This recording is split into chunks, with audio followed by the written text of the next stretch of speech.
¿Qué tal amigos? ¿Cómo estáis? Soy Daniel Muñoz y hoy vengo a traeros un vídeo especialmente de aprendizaje de ajedrez, exclusivamente de aprendizaje. Como ya sabéis, muchos de los que me seguís, cada cierto tiempo me gusta subir algún vídeo en el que os cuento algo que desconozcáis, algo que os pueda impulsar realmente a mejorar vuestro nivel de juego, y este es uno de esos vídeos importantes que subo en esta ocasión, en este mes de enero del 2021.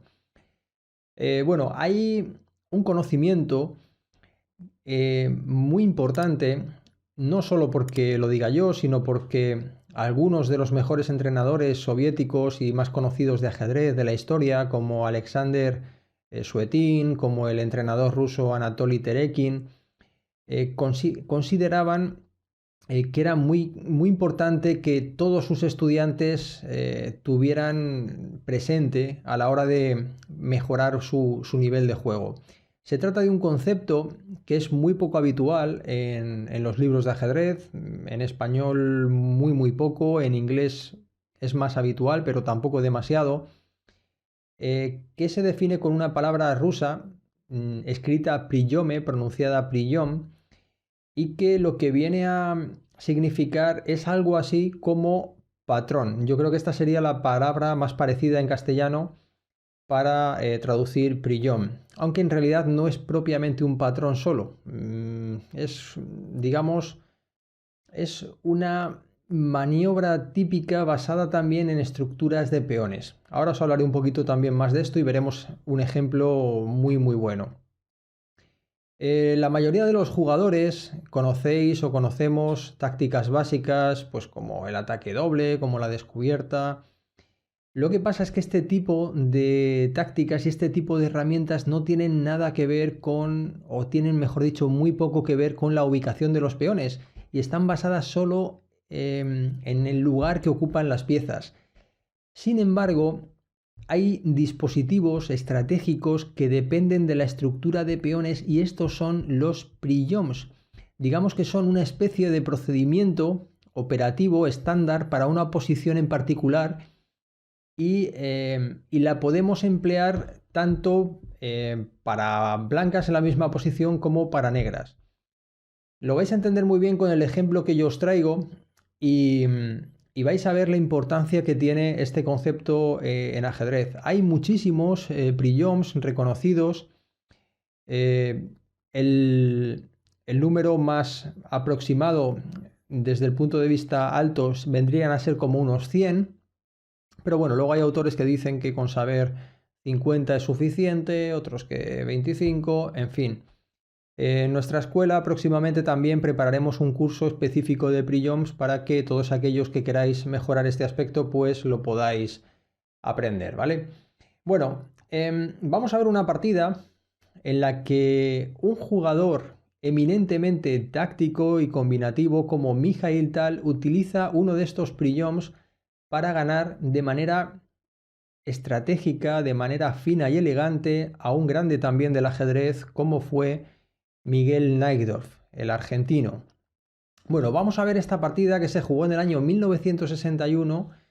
Me voy a detener más o menos un poquito de tiempo en el medio juego para explicaroslo bien, y luego ya pasaremos la totalidad de la partida cuando hayamos alcanzado el conocimiento que yo os quiero transmitir en este vídeo, ¿vale? Bueno, la partida a nivel de apertura no tiene ningún secreto, fue una defensa siciliana, una variante que es de las más jugadas en la actualidad, la variante que además llevaba el nombre de Najdorf, o sea que nadie mejor que Najdorf para jugar esta variante. Pero Mikhail Tal utilizó un priyom, este tipo de dispositivo operativo que te decía antes, para conseguir hacerse con la ventaja. Bueno, siguió alfil e2, e5, caballo b3, alfil e7, y en este momento es cuando Mikhail Tal pone en práctica el conocimiento, este tipo de conocimiento que yo te explicaba, este priyom. Detecta que es posible ponerlo en marcha Y en las siguientes jugadas, en las siguientes 3 jugadas, vamos a ver cómo Mikhail Tal, a través de jugadas muy sencillas, lo que hace es interpretar adecuadamente la estructura de peones y entrelazarla con las jugadas de las piezas. La primera de todas las jugadas es esta, es alfil G5.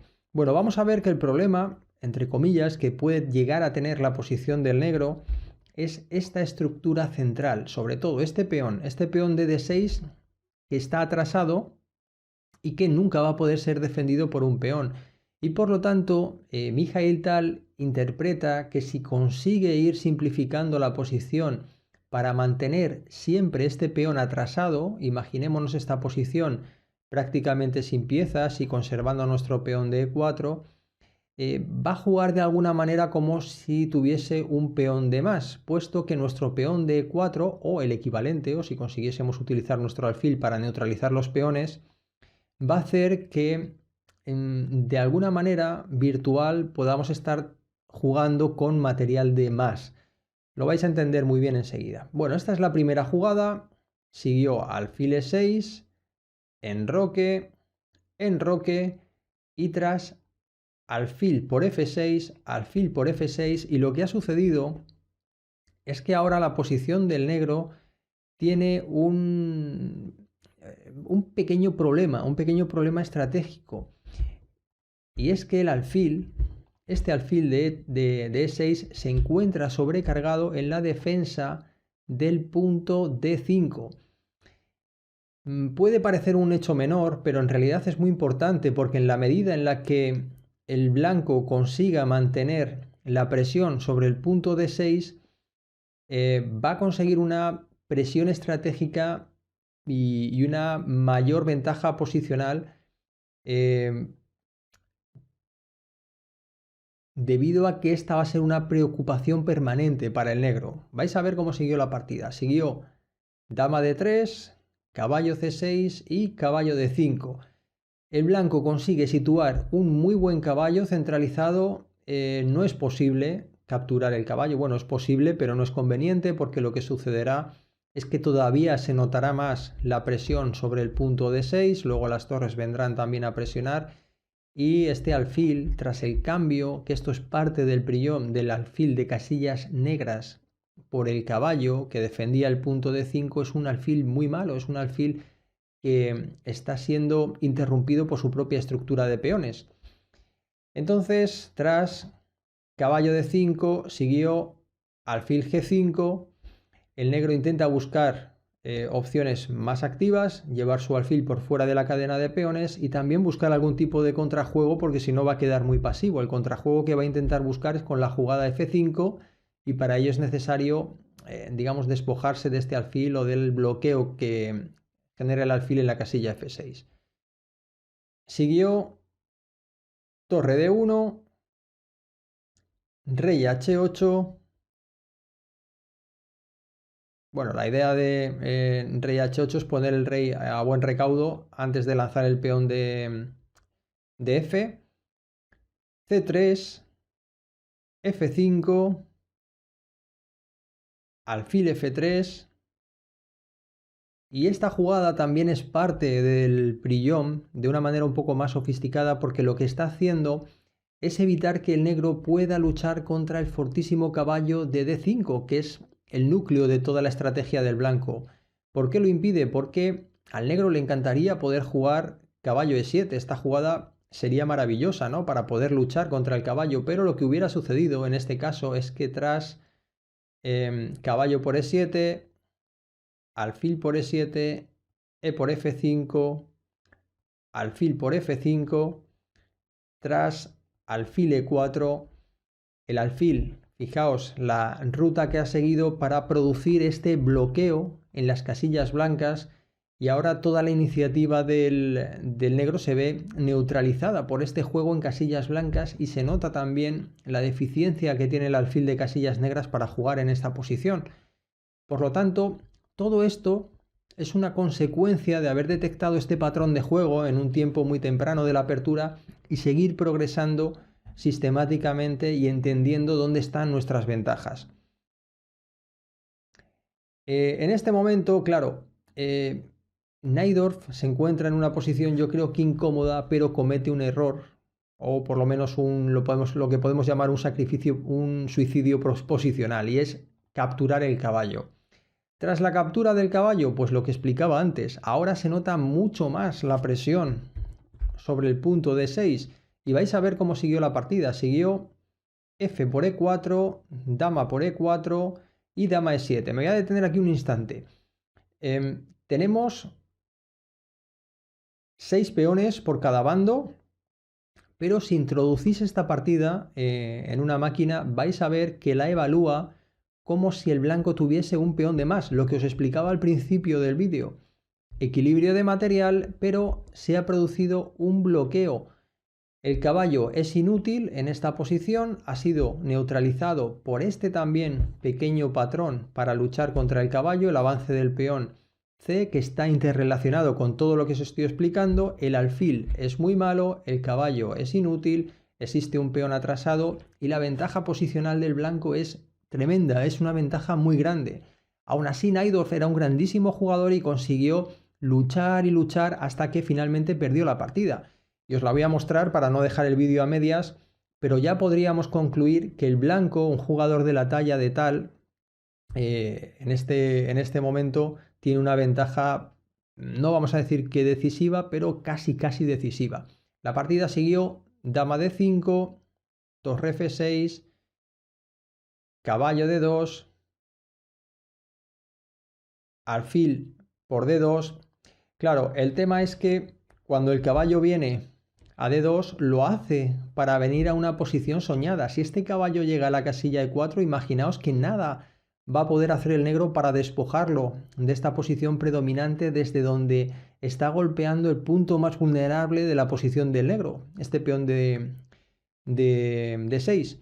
Por lo tanto, cuando el caballo viene por D2 está necesariamente obligado a capturar el caballo.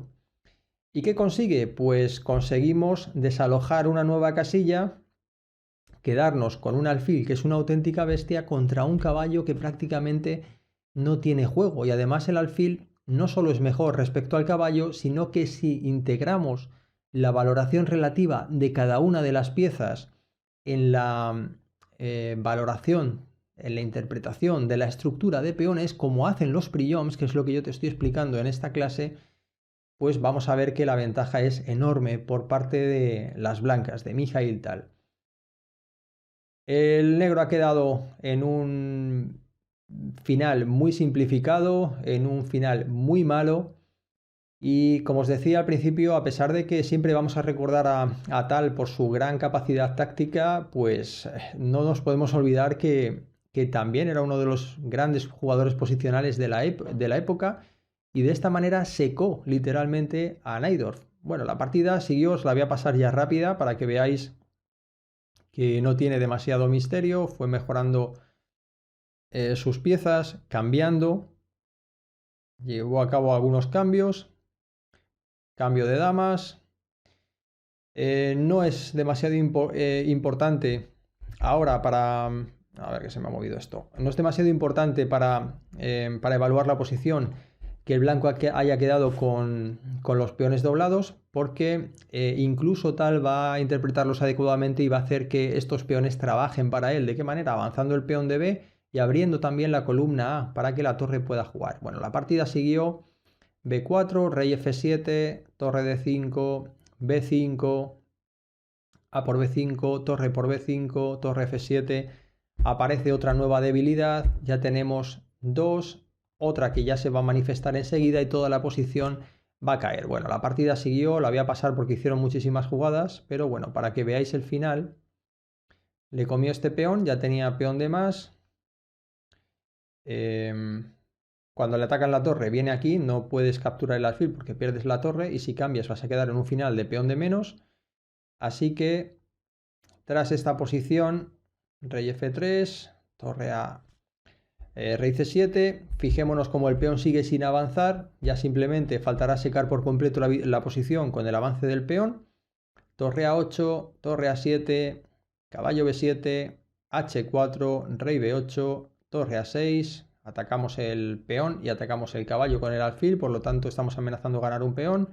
El rey está obligado a hacer c7, torre a8, c4, torre b3 y ahora ya simplemente rey g4, el rey va a venir a por el peón y va a reventar el flanco de rey y la partida se acaba y aquí pues Miguel Naidorf decidió abandonar.